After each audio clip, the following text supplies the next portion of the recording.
அனைவருக்கும் வணக்கம். Welcome to Dharma academy. இந்த வீடியோவில் நம்ம பார்க்க போகிறது டிஎன்பிஎஸ்சி ஃப்ரீ டெஸ்ட் சீரீஸில் மாதிரி தேர்வு 62. இதில் முக்கியமான 30 வினாக்கள் பார்க்க போகிறோம். வீடியோவை ஃபுல்லாக பாருங்கள். எத்தனை கொஷினுக்கு உங்களால் கரெக்டாக ஆன்சர் பண்ண முடிஞ்சுது அப்படிங்கிறத கமெண்ட்ஸில் சொல்லுங்கள். வீடியோ பிடிச்சிருந்தா ஒரு லைக்கை போட்டுவிட்டு சேனலை சப்ஸ்கிரைப் பண்ணாதவங்க கண்டிப்பாக சப்ஸ்கிரைப் பண்ணி சப்போர்ட் பண்ணுங்கள். வீடியோக்குள்ளே போயிடலாமா? முதல் வினா, மனித நாகரீகத்தின் தொட்டில் என அழைக்கப்படும் நாடு எது? மனித நாகரீகத்தின் தொட்டில் என அழைக்கப்படும் நாடு இந்தியாவை சொல்லலாம். ஸோ மனித நாகரீகம் அப்படிங்கிறது எங்கே ஸ்டார்ட் ஆச்சுன்னு சொல்லுவாங்கன்னா நதிக்கரைகளில் ஸ்டார்ட் ஆச்சுன்னு அப்படின்னு சொல்லுவாங்க. ஓகேங்களா? அதுலேயும் குறிப்பாக ஆசியாவில் தான் இந்த நதிக்கரை நாகரீகங்கள் அப்படிங்கிறது ரொம்ப பெருசாக இருந்துச்சு அப்படின்னு நம்ம சொல்லுவோம். அதில் சிந்துவெளி நாகரீகமும் ஒன்று. இதில் அதிகப்படியான ஒரு நாகரீகம், ஒரு அறம் இதோட வாழ்ந்தது அப்படின்னா இந்திய நாகரீகத்தை சொல்லுவாங்க. ஸோ அதனால் இந்தியா அப்படிங்கிறது சரியான விடையாக இந்த இடத்துல இருக்குது. கீழ்கண்டவற்றில் எது இஸ்லாம் மத வழிபாட்டு தலம்? கீழ்கண்டவற்றில் எது இஸ்லாம் மத வழிபாட்டு தலம்? மசூதி அப்படிங்கிறது இஸ்லாம் வழிபாட்டு தலமாக பார்க்கப்படுது. ஓகேங்களா? இந்த பசாதி அப்படின்னா அதை சமண மதத்தில் அவங்களுடைய வழிபாட்டு தலம். கோவில்னா இந்து மதத்தை குறிக்கும். ஓகேங்களா? அகியாரி அப்படின்னா இந்த ஈரானை சேர்ந்த மதம், அதாவது பார்சி மதம் அப்படின்னு சொல்லுவாங்க. ஜெராஸ்ட்ரியம் சொல்லுவாங்க. பார்சிக்கல். ஸோ பார்சிக்கல்னால் ஈரானியர்கள். ஓகேங்களா?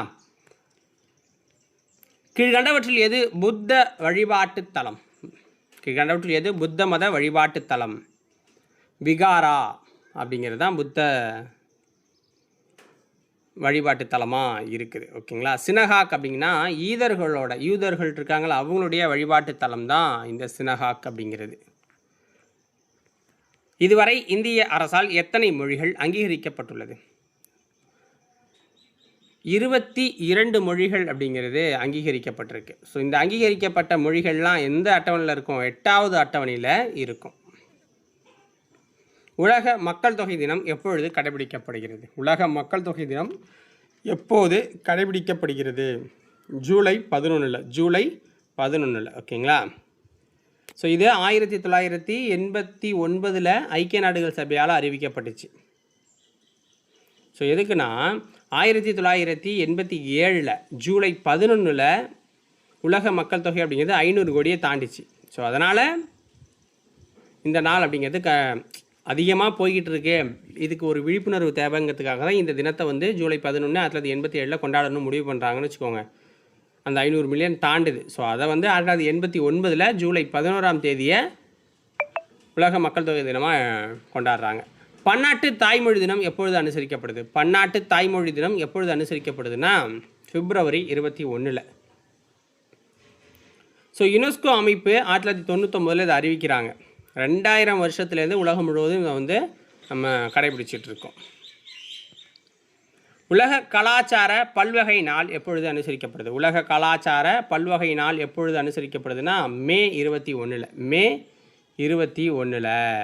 ஸோ இது 2002 அனுசரிக்கப்படுது. ஸோ இதை ஐக்கிய நாடுகள் பொது சபை அறிவிக்கிறாங்க. மைய குடியிருப்பு எவ்வாறு அழைக்கப்படும்? மைய குடியிருப்பு அப்படிங்கிறது குழுமிய குடியிருப்பு அப்படின்னு அழைக்கப்படும். அதாவது மக்கள் கூட்டம்லாம் ஒரே இடத்துல ஒரு சர்க்கிள்குள்ளே இருக்கிற மாதிரியான ஒரு அமைப்பு. ஒரு சர்க்கிள்னால் கூடி இருக்கிற மாதிரியான அமைப்புன்னு வச்சுக்கோங்க. மலைப்பாதைகள் வெப்பப்பகுதியில் காணப்படும் குடியிருப்பு என்ன? மலைப்பாதைகள் வெப்பப்பகுதிகளில் சிதறிய குடியிருப்பு தான் இருக்கும். அங்கங்கே தான் வீடு இருக்கும். ஓகேங்களா? மீப்பெரு நகரத்திற்கு எடுத்துக்காட்டு என்ன? மீப்பெரு நகரத்திற்கு எடுத்துக்காட்டு என்ன?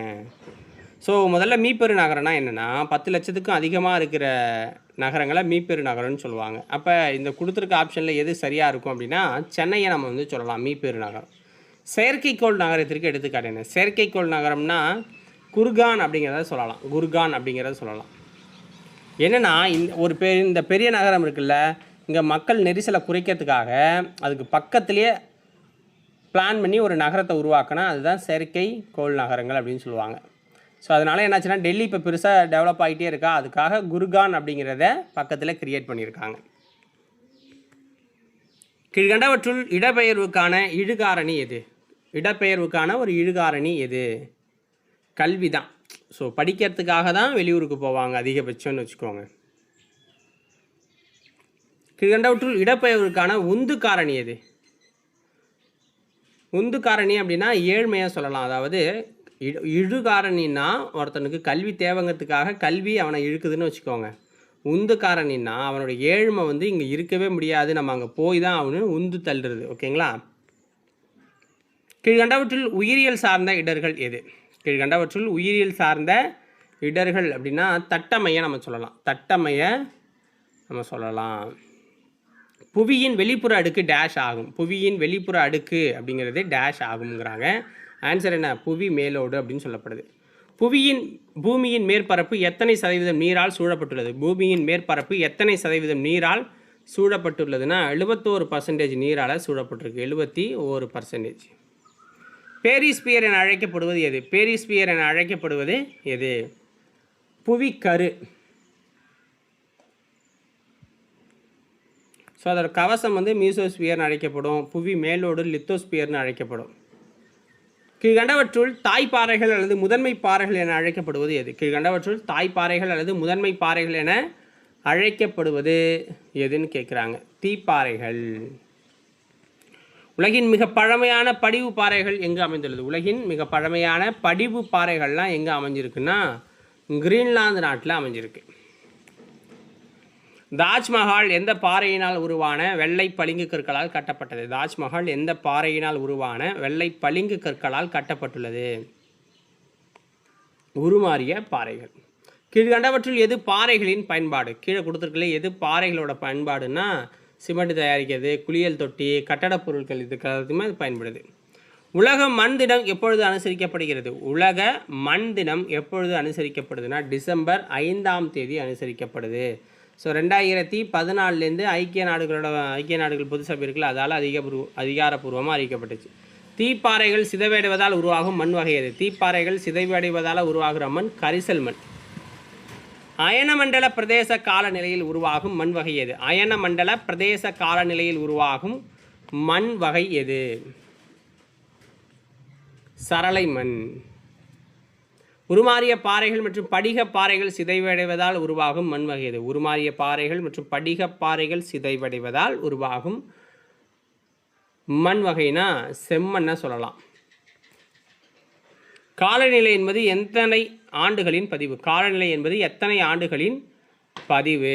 35 ஆண்டுகளோட பதிவு. கீழ்கண்டவற்றில் வெப்பநிலையை அளக்க பயன்படும் கருவி எது? கீழ்கண்டவற்றில் வெப்பநிலையை அளக்க பயன்படும் கருவி வெப்பமானி, குறைந்தபட்ச அதிகபட்ச வெப்பமானி, ஸ்டீவன்சனோட திரை வெப்பமானியை சொல்லலாம். அப்போ அனைத்தும் சரிதான். கீழ்கண்டவற்றுள் ஐசோபார் என்பது என்ன? கீழ்கண்டவற்றுள் ஐசோபார் என்பது என்ன? சம காற்றழுத்த கோடு. சம காற்றழுத்த கோடு. புவியில் இதுவரை பதிவான மிக அதிகபட்ச வெப்பநிலை என்ன? புவியில் இதுவரை பதிவான மிக அதிகபட்ச வெப்பநிலை 56.7 டிகிரி செல்சியஸ். புவியில் பதிவாகியுள்ள குறைந்தபட்ச வெப்பநிலை என்ன? புவியில் பதிவாகியுள்ள குறைந்தபட்ச வெப்பநிலை என்ன? -89.2 degree Celsius. -89.2 degree Celsius. So இது வந்து ஜூலை 21 1983 அண்டார்டிகாவில் உள்ள ரஷ்யாவின் ஓஸ்டாக் ஆராய்ச்சி நிலையத்தில் பதிவாகிருக்கு. ஸோ இதோட இந்த வீடியோ பதிவு முடியுது. ஸோ இந்த 30 வினாக்களுக்கு எத்தனை கொஷினுக்கு கரெக்டாக ஆன்சர் பண்ணீங்க அப்படிங்கிறத கமெண்ட்ஸில் சொல்லுங்கள். நாளைக்கு வேறொரு வீடியோ பதிவில் உங்களை வந்து சந்திக்கிறேன். நன்றி, வணக்கம்.